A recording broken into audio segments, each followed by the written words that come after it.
Ladies and gentlemen, guys and gals, non-binary pals, and a technicolor rainbow in between, this is Modular Media Wrestling Podcast. I am your host, Chris, a Boingo writer Gaston, and with me, as always, my tag team partner. The reason we're late for once, the vacuuminator. Yep.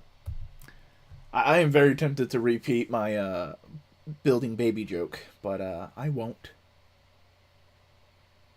There was an issue. It wasn't even my fucking building, but there was an issue at work that I had to stay late to help with. I mean, Of at the least wet it's nature. dealt with and all that kind of stuff. There was a time when we were rehearsing a play and the pipe broke, and it was just like massive chaos, pandemonium, dogs and Hmm, cats living together, mass hysteria. is that true? Yes, you good? That man has no dick. That man has no dick. Though honestly, That's what I've heard. uh, but professional wrestling Professional fucking. was pretty good this week. Yeah, solid. Except for one fucking idiot. Yeah, but that's his own fault. Oh, very much so. So, who do we want to talk about Rampage? I mean, it really it AEW Rampage 1/28/2022 Beach Break Championship Friday from Cleveland, Ohio. Opened up with Ohio. John Moxley versus Anthony Bowens with Platinum Max Caster. Mox pinned after a paradigm shift. We then went to a Nyla Rose and Ruby Soho video package. Andrade El Idolo had a backstage segment with Darby Allin. Lee Johnson and Brock Anderson with Arn Anderson versus FTR with Tully Blanchard was next. Ended with Harwood pinning Johnson after a spiked pile driver. Thunder Rosa and Mercedes Martinez then got a video package. Serena Deeb got a video package. We then had Julia Hart with Griff Garrison versus Jade Cargill with Smart Mark Sterling for the TBS Championship. Cargill pinned after a jaded. And the main event was Private Party with Matt Hardy versus the Blade, excuse me, versus Jurassic Express with Christian Cage. Jungle Boy pinned Isaiah after Jurassic Express, which is a finisher I didn't even remember they had. After the match, the Gun Club got in the ring and beat down all the good guys. It's late, ladies and gentlemen. My skills are a little more off than usual. I mean, that's fair enough. Fair enough. This Rampage was a pretty damn good Rampage. Yeah, this felt like a pretty fully formed show instead of just here's some shit thrown at you real quick. Watch Dynamite. Here's what we couldn't fit into Dynamite. Mm-hmm. um, but fine. If Yeah, Dynamite's gonna have a third hour, I would rather it be a separate third hour and not right after yeah. it. Feel like its own show rather than leftovers. That would be like the main event on Dark. Yeah, but no, this episode was good. Anthony Bowens, though. Anthony Bowens is on the come up. Anthony That Bowen, that boy's got a bright future. goddamn, so good, so crisp, perfect mouthpiece with Max Caster right there. Yeah. They could switch them to a singles act if they wanted to. Yeah, I'm fine with Max Caster also being a wrestler, but it's obvious of like he's the mouthpiece. He's the one that just like talks for the both of them, and Anthony Bowens is there to be the big muscle boy. Yeah, it's like AEW's version of back when Bobby Lashley was working with Leo Rush. Or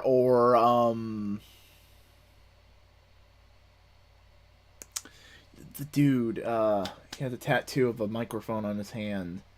Enzo Amore. Oh yeah.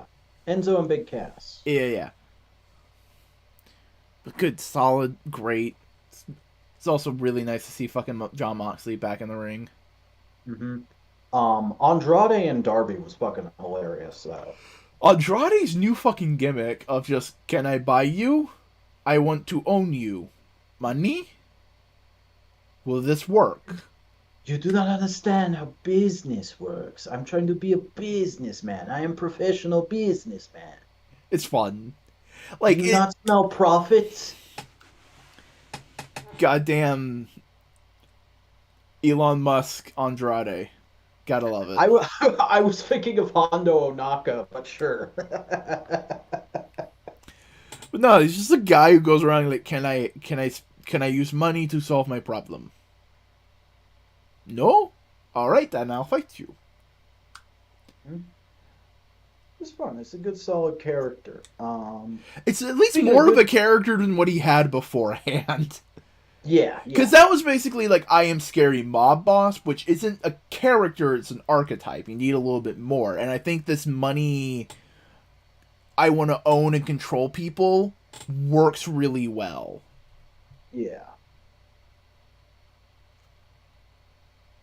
I also really enjoyed the women's match. It was pretty simple.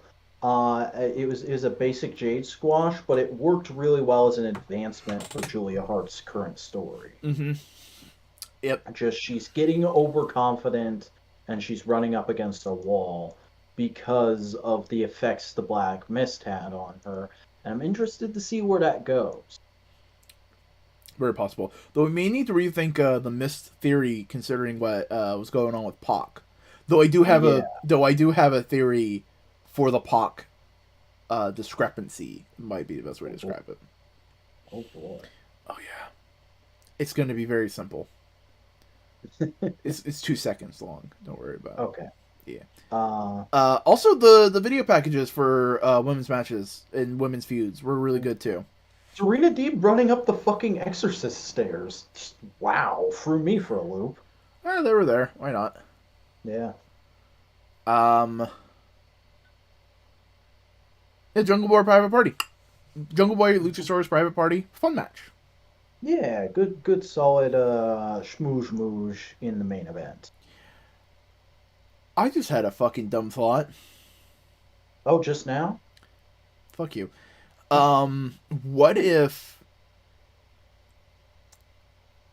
they're starting to build Private Party back up because like they've put in the time, they're a little bit better, crisper, they're more solid in the ring, they're all that kind of stuff, and they're getting more and more TV time. They're coming back to the forefront, you know. Yeah. And they're starting to not necessarily butt heads with Matt Hardy, but the Matt Hardy thing is starting to like social cracks. Kind of go like, oh, it's not perfect. You know? Mm-hmm. What if they're going to turn Private Party face and have them go against the Hardy Boys? That could work. Because really Matt has basically said, yeah, no, WWE fired him prematurely. His drug results were clean. Mm-hmm. Like, he wasn't doing anything. But they suspected, so he played into it so he could get fired. Sneaky bugger. Yep. But come on, Jeff and Matt versus the new Flippy Boys. Yeah, and then like after that, we could finally get a good full-length version of Team Extreme versus the Young Bucks. Should it be Team Extreme, or should they break? I mean, people our age would definitely really want them to break, but I think Matt and Nick would want Team Extreme. Second option, what if the match against Team Extreme is what breaks them?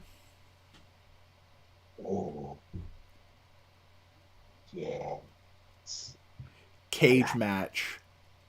Break the Hardy Boys. No. Falls count anywhere. Break the Hardy Boys. We have the Broken Universe again. But this time it's vicious. It's how it was in the beginning. It's a vicious asshole. Mm-hmm. With delusions of grandeur. But now people like play along with it because it's money. And you can get money from it. Mm-hmm.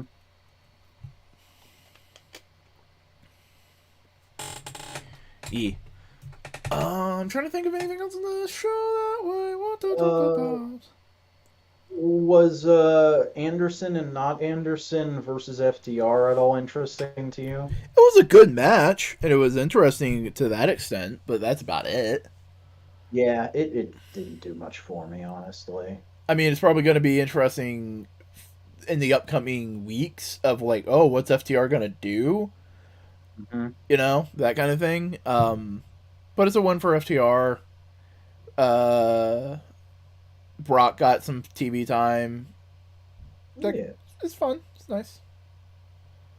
perfectly fine mid card match. True, true. Um, Speaking of mid card, emphasis on mid. Mm. Um, we gotta talk about this fucker. Yeah, this fucking guy. So 2 days ago, or I'm sorry, 2 days in advance of the show, it was announced that Dynamite would be opening with Jon Moxley taking on the newly signed Brian Kendrick, who is a previous WWE Cruiserweight and Universal, or not Universal. What's the other mid card belt they United have? States. Not that one, the other one. Intercontinental. Yeah, he was a cruiserweight and intercontinental champion there. Got let go during one of the many.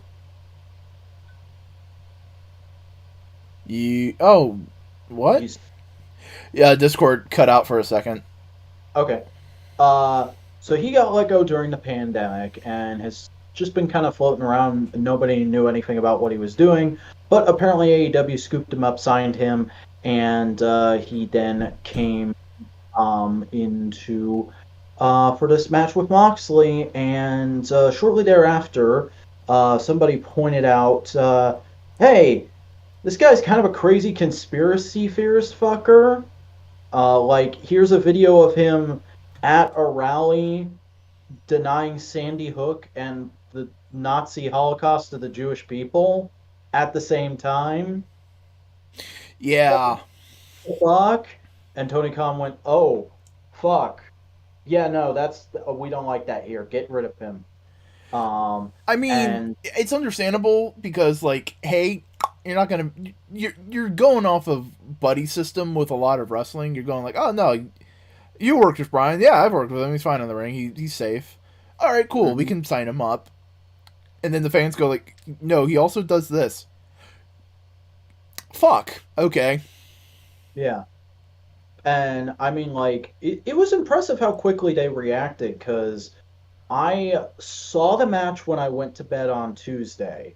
I woke up Wednesday, and at some point just before work, I saw the video. And then while I was having lunch at work, Tony Khan announced that he had been pulled from the show. Then when I was getting ready to come home, I saw the announcement of what the replacement match was. And then just this morning, they announced that they had released him. Yeah. Um. Fucking congratulations, Brian Kendrick. You just sped run fucking Evil East's career path. Not to mention, It was Evil East, right? The other one's still in there, right? yeah, Yeah. I think Diamante is still doing stuff, but no. And to be fair, he did issue an apology, although I think the only way it could have come off more phoned in is if Gus Johnson had been reading it off. Um, like, fuck, I don't know what to say about this. Like, good on Tony Khan for reacting the way he did. Good on the wrestling fandom for catching this as quick as they did. But also, like, I I don't think he was, just by the way it was worded, but I hope there's a part of Brian Kendrick that was sincere and is going to learn from this going forward. Um, because that's like grade A shitty stuff to do. As far as like personal beliefs, I would say. And obviously, we here at Modular Media don't endorse that kind of shit even remotely. No. But we do laugh at the fuckers who do believe that. Ha! Ha ha ha ha ha ha. Yeah. Because, like, And you know what the really fucked up part about all this is? That video came out in 2013. And WWE never reacted, interestingly. I mean, like what? One of their top baby faces right now is a guy who believes in flat Earth, right? Mm-hmm. Well, and they also tried to hold on to a dude who was probably a sex offender for like 6 months before they quietly let him go. Yeah. Jesus. Not to mention Hulk Hogan. Hulk Hogan. I wonder how's Shane McMahon feeling? I mean he probably has a lot of business going on outside of fucking the family shit, so he's not hurting for money. Yeah, He's not like he's going like fucking I want. He was doing that for the fun of it and like maybe get a pop. yeah. But like, to what level does he see this kind of stuff, and what is his view on it? Is something I would love to know. God damn, just imagine. Here's the thing. Shane McMahon basically said like, "Yo, what if we did NXT like 10 years before they ever made NXT?" Mm-hmm. Like in all honesty, if Shane, Stephanie, and Triple H took over WWE, I probably wouldn't like it as much as AEW, but it'd be a good product. Yeah, it wouldn't be great, but it would be a hell of a lot better, and you and I might start watching it again. Yeah, it's just like god damn.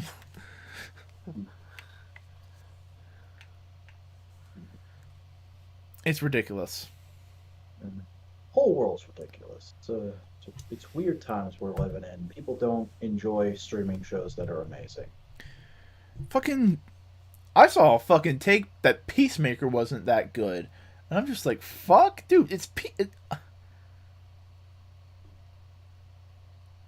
I have so much to say about today's episode alone. Oh, I haven't seen Peacemaker yet. Been watching It's Boba Fett. Been watching Boba Fett, bro. it it's good. If you haven't been spoiled yet, I'd say put it on as soon as we leave the call.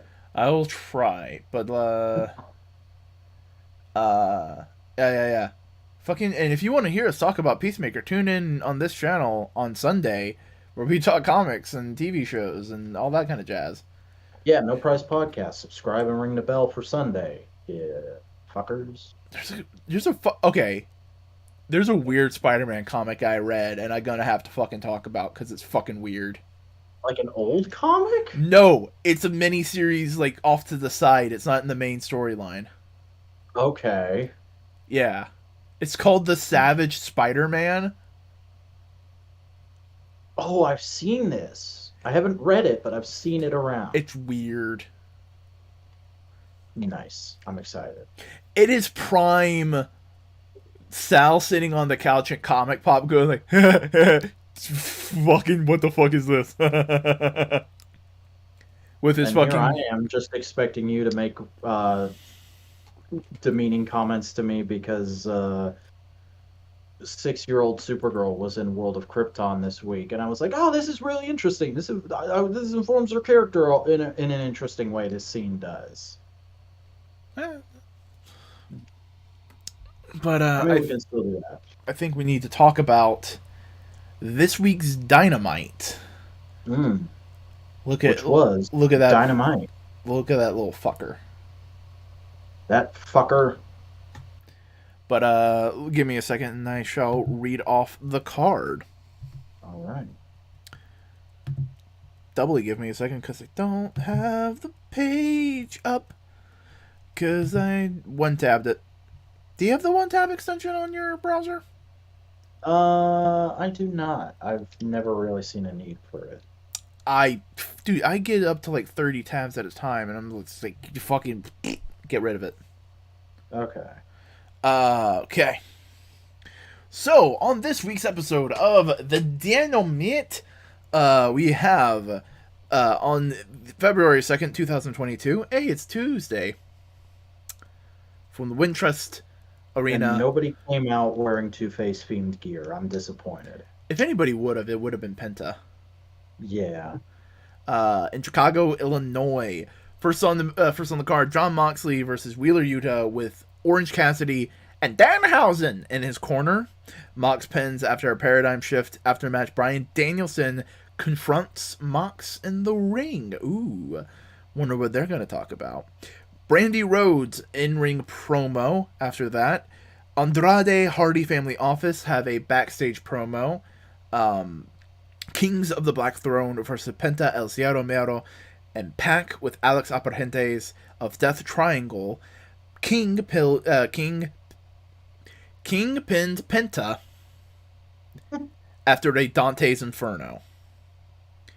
Adam Cole gets a backstage promo. The Native Beast, Nyla Rose with Vicky Guerrero versus Ruby Soho. Lars was in the crowd from Rancid, the man who gave her current ring name and theme song. Yeah. Rose pins after Beast Bomb. Gun Club then attack Jungle Boy backstage. You misspelled it. It's Ass Boys. Tony Schiavone then talks to Hangman Adam Page in the ring. Chris Jericho cuts a promo, and at the very end, our main event of the evening, MJF versus the best in the world, the hometown hero, Chicago-made CM Punk. MJF pins after a shot with the Dynamite diamond ring. We're gonna hold off on that. Let's wait. We'll do the thing last. We'll do the thing last. First of all, I want to talk about this god-awful Brandy Rhodes segment. Oh, okay. For once, I will agree with Wrestle Talk on how they fucking viewed a women's promo. It's like, Yeah, this was bad. Like, as fucking Rhodes simp that I am, I'm like, this is the cringiest I've ever seen Brandy. Because and keep in mind, I'm a guy who liked the Nightmare Collective. Oh, same. I vibed with it, and it's just like it is exactly as they pointed out. Brandy wants to be a heel.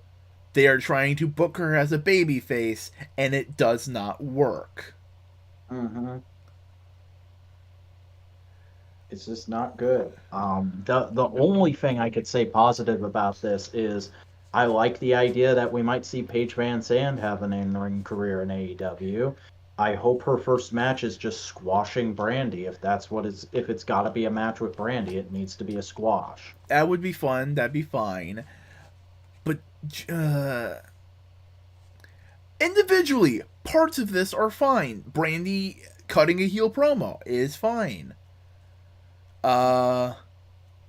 Paige Van Zandt coming into AEW. That's cool. It's nice to see her. She was always she was always a charismatic force when American Top Team came in.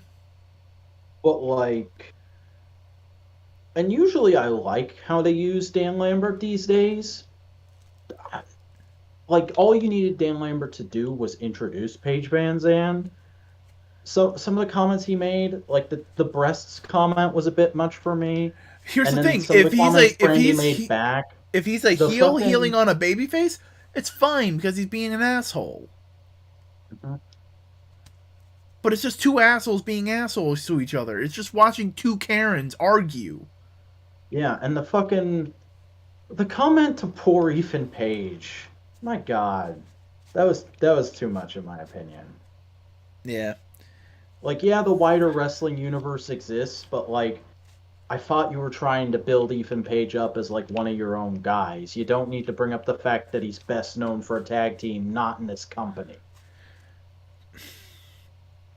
It is messy. You want to know how to immediately fix it? How's that? Make it a 3-way. Put in a babyface. Who would you pick? Someone who's good, who can go in the ring, and is a reliable person who can cover up any misfailings on Paige Van Zandt, and the ring rust of Brandy. Oh, Ruby. Ruby would be good, also because she just got out of... she's still in a feud with Nyla.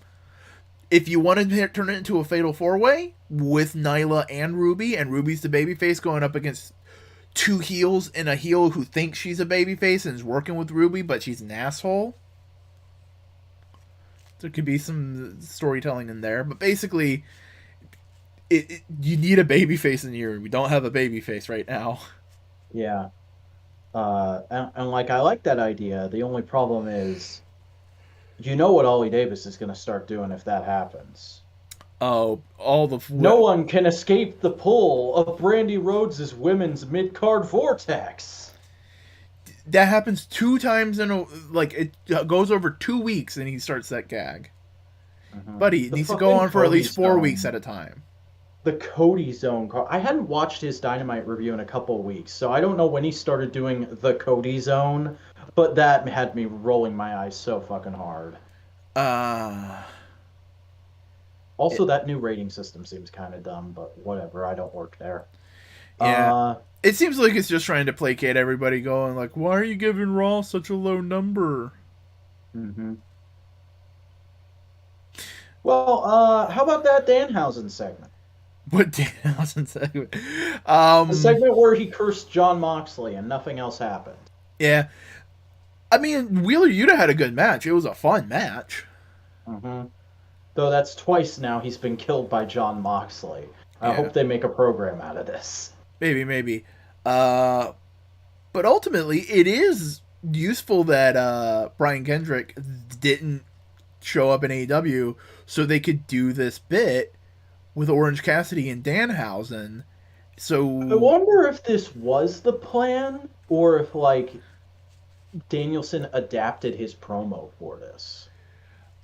He's been talking about this. He's been mentioning stuff like this for a while, because at the end of the match, Danielson comes out to Moxley, and Moxley's going like, "Oh, you want to fucking fight me because you've been keeping an eye on me and all that kind of stuff." And it's like, Brian just goes like, "No, I want to work together. You're good. I'm good. We can make the future of professional wrestling the best it's ever been, because all this amazing talent is wasting away with a bunch of goofballs who aren't going to take it seriously and aren't going to challenge them." Like it's so good because it's like the wrestling version of the Spider-Man 1 Green Goblin join me speech. And here's the thing. It's tempting. You can see Jon Moxley going like, you know what? That's not a bad idea. Mm-hmm. Like, you can see John going like, yo, be able to like fucking make better people? Hell yeah. Ah, fuck, that's a good point. That's a good point too. Fuck, I've been fighting Daniel Garcia, and if I actually get him on my side, I know he's good in a fight. I know he can be good. He's just with a couple of assholes. Like, Danielson seeing it as a power trip, as being like God Emperor of these young talent. John can see it as like actually helping and fostering new talent, like better talent, and to make the professional wrestling world a better place. Mm-hmm. I almost want this team to happen, just so like a little ways into it, Eddie can try to join, and that's how it breaks apart. Is Brian's like, "What the fuck, this guy?" And John's just like, "Yeah, this guy. I love this guy. Don't you love this guy? This guy's great. He's all about positive mental attitude and shit." And he just growls at him like a pit bull. But it's also like indicative of like what each of them sees in professional wrestling and what it needs to be good. Because Danielson is all about like talent, skill, win, fuck you. Be amazing in the ring. Yeah. Nothing else matters. Well, Jon Moxley is, fight. Fight as hard as you can, but have a reason to fight. Take care of yourself and others. Take care of yourself. Fight for yourself. Fight for others. Be a good person. You don't, because that's the big thing about Jon Moxley. That's how he's a babyface. He is... Bro. Ryan, have you forgotten? You have to fight for your dreams so that they'll fight for you. Oh, God. And then you have then we get into Civil War territory, because then Daniel Garcia teams up with Brian, and No. AEW Civil War, Blood and Guts 2. But honestly, though, I kind of want this to be a thing now. Mm-hmm. And they just beat up all the fucking hyper gimmick characters: Danhausen, Orange Cassidy, the Young Bucks.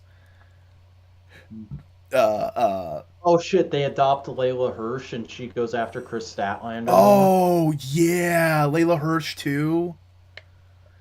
They go after Team Taz because they're doing what Team Taz says they do. Uh-huh. No, you're fraud scumbags. Either join us or die. Oh my god, and that would tie in to Hobbs teaming up with Jon Moxley when he first came into AEW. Oh yeah. Tony Khan, please make this a faction. Tony, why haven't you hired us yet? We pitched so many good ideas on this show. You know what we sound like? We sound like the fuckers at a comic book store going like, I don't know why Marvel wouldn't hire us. We write good stories. What's the story? Oh, Spider-Man fucks Mary Jane. That's Sunday, dude. That's what we do on Sunday. Yeah. Right now, we're the guys in line for Dynamite, trying to talk to the people in front of and behind us. Yeah. No, but this was a good match. Great promo. Andrade keeping it up, I'm trying to bite people. Okay, good for you. My boys, they fucked up their match, so we're gonna do a different thing now. I'm choosing one over the other. Mm-hmm. I'm playing favorites. This won't backfire at all. No, dude, what if they start leaning into it and play it off like he's picking a favorite? Who's the person who is like Jeff Hardy? Because he picked, who was it? It wasn't Isaiah Cassidy. No, he picked Isaiah. Mark Quinn is the one that's being left out. Isaiah is the thinner, lighter, flippy guy. Mark Quinn is the stockier base, like Matt Hardy was. Mm-hmm. He's picking the Jeff Hardy.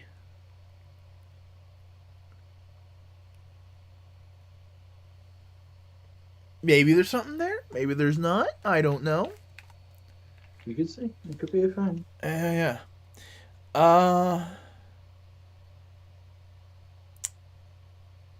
Fucking Kings of Black. It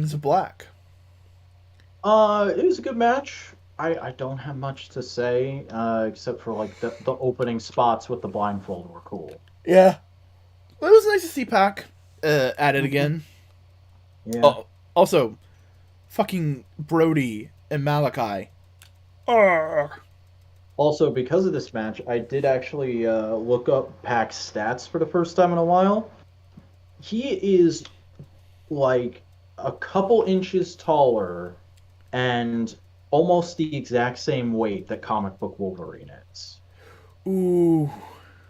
Yeah. So fucking today while I was at work, I saw, I forget which subreddit it was, but somebody on a Marvel subreddit was like, here's a comparison of comic book Wolverine and Hugh Jackman's height. If Wolverine shows up in the MCU, do you want them to hire a new shorter actor? And I was like, yes, and I have just the man. Look at this fucking gremlin. Mm-hmm. Genuinely, that's going to be the biggest problem with doing Wolverine in the MCU. He is going to be too pretty. Yeah.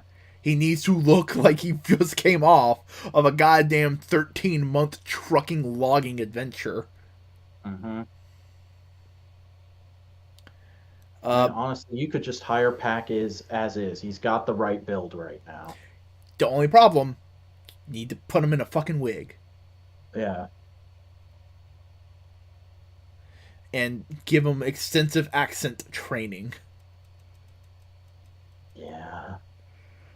But no, the Kings in Black. Oh, Kings of Black. Oh my god. I just had a hilarious idea.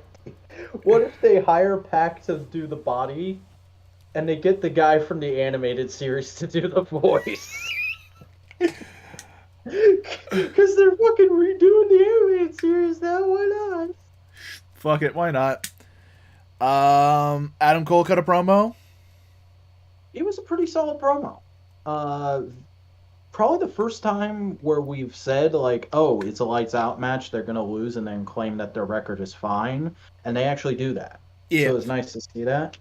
Also, oh, he's going to fight Evil Uno on Friday and then declare his intentions for the future. I wonder what that could be. I wonder who's a friend of Evil Uno. Mm-hmm. Nyla Rose and Ruby Soho. Fun match. Yeah, solid, solid. Um, Also, it was just nice to see Ruby and Lars. Just kind of like, I'd never actually seen what Lars Fredrickson looks like, so until they said it was Lars Fredrickson, I was like, is that her dad or something? oh, oh. Punk age is a man. Punk age is a man. Yeah. Punk is a hell of a drug. Don't tell CM Punk that. He hates drugs. Picture CM Punk as the Vision. Maybe I am a drug. Do you think this is going to be continued into a bigger program, or is this kind of like it for right now, and then they're going to go do some other things?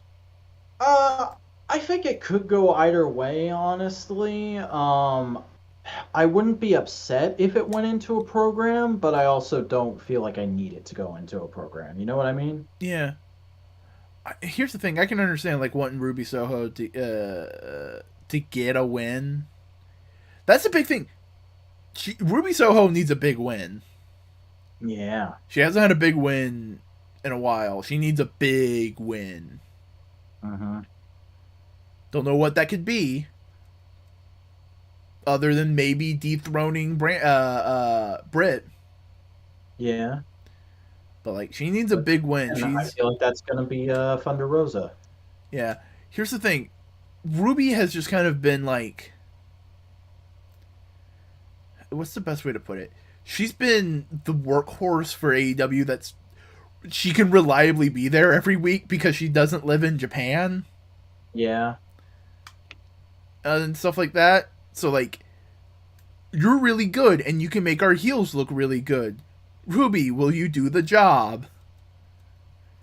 And Ruby is all about making women's wrestling better, so yeah, of course she's gonna say yes, but she needs some wins. Agreed. I think the Hangman Lance Archer segment was extremely predictable, but it did a good job of doing what it needed to do. You know, Yeah. like this as much as there had been some okay build, this program didn't have much heat, and they really needed to put some heat on it. So how do you do that? Yeah, you have Lance beat the fuck out of Adam. Yeah. And the other two little video packages of this little segment weren't bad, but they weren't stellar. Mm-hmm. Gun Club. I don't care. That segment was boring. Give me the fucking Ass Boys feud. Just give it to me. Yeah. I do like that they're trying to do something with them, though. Mm-hmm. But, like, let's do that something. And then let's have Orange Cassidy and Danhausen team up against them. Or maybe Jungle Boy is injured, so it's Luchasaurus, Christian Cage, and Danhausen going up against the Ass Boys. That would be insane, but yes. But yeah, no, and the Jericho just being Jericho. Fucking Kylie Jenner reference. Damn, dude. Yeah, well, what are you gonna do? He's a fucking boomer. I'm just picturing Chris Jericho walking into Cody's office and going, "Have you heard of this TikTok? Have you heard of this TikTok thing?" And No. like, Jericho just walks into Cody's office in the year of our Lord 2022 and goes like, "Vine? Vine? dead. It's dead. It's dead. Yes, it's been dead for a while. Oh, Snapchat?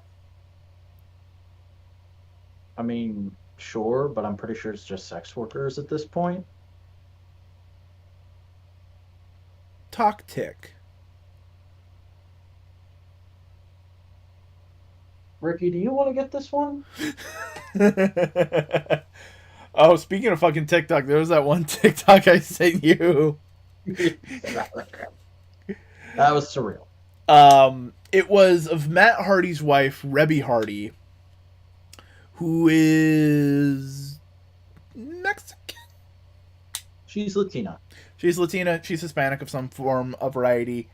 And she was lip syncing the audio from Iron Mouse. We are both big fans of. So it's just fucking. Iron Mouse is a VTuber, by the way, for people who. A VTuber who we found through an anime podcast. What are you talking about? They totally fucking talk about anime. Shut up.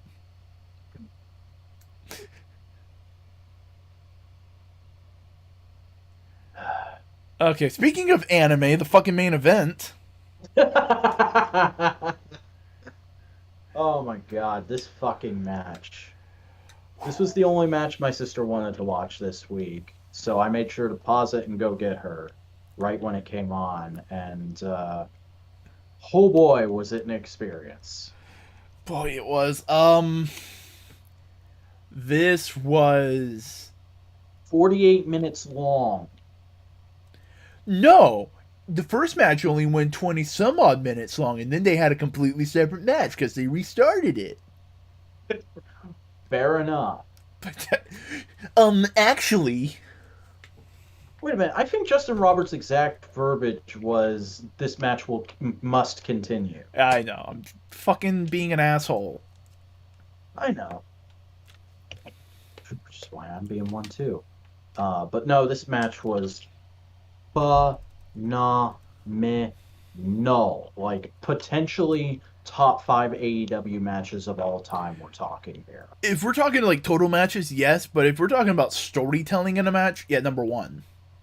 Mm-hmm. Pure visceral storytelling of just this young guy dismantling his hero and reveling in it. It was insane, and all the fucking shine given to MJF with this. The double heel victory, the return for one night only of the Pepsi plunge, all the fucking selling Punk did of his limbs. Oh my god. And Wardlow even got some shine in this match too. CM Punk also busted in on SCFU. Yeah. Like, holy shit. It looked good too. Mm-hmm. Oh man. Like, I don't know what you can say about that. We're a day out, and I don't know what you can say about that match that hasn't already been said. It's just incredible. It's a little bit of stuffing in it for everyone, too. Like, fucking big badass moves, slow, methodical limb work, nostalgia spots, fighting in the crowd, heels getting their comeuppance and then still getting it over. Like, just all the wrestling tropes. Just put all the wrestling tropes in this match and make them feel perfectly natural. You know what I want? I want CM Punk to be gone for 2 months.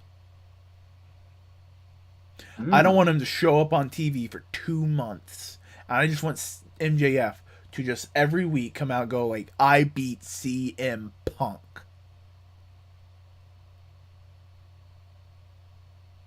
I don't think it'll be that long, but that would be good. No, because here's the thing. We're a few weeks away from the pay-per-view.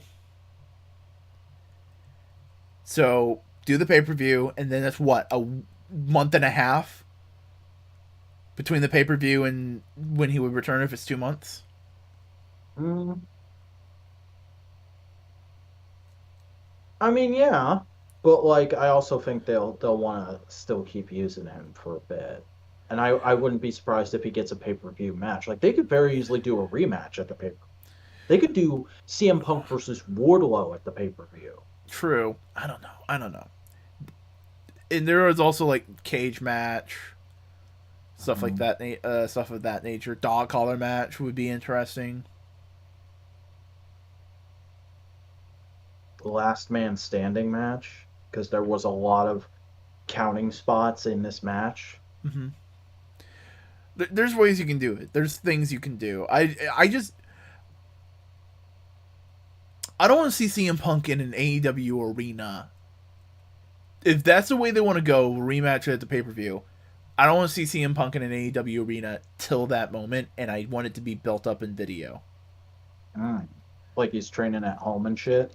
I want MJF in the ring every week going like, I beat CM Punk.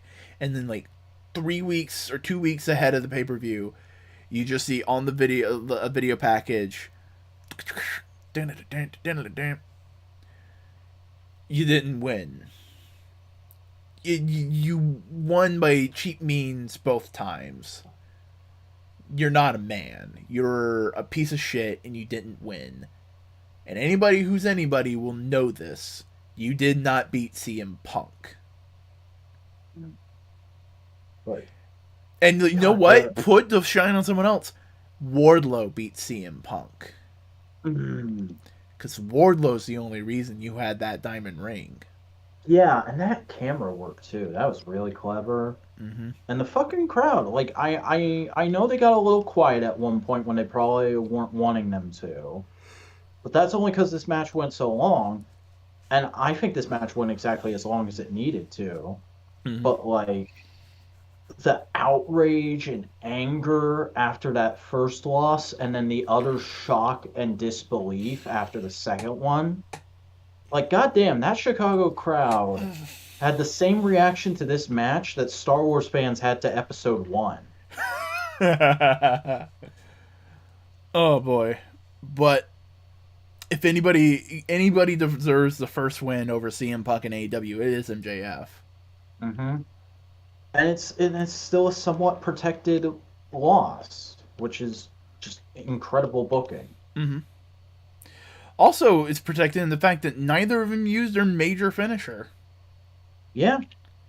We did not see you go to sleep. It makes MJF, again, look smarter than you would think he is, because he goes after the knee right away, so we can't get a go to sleep.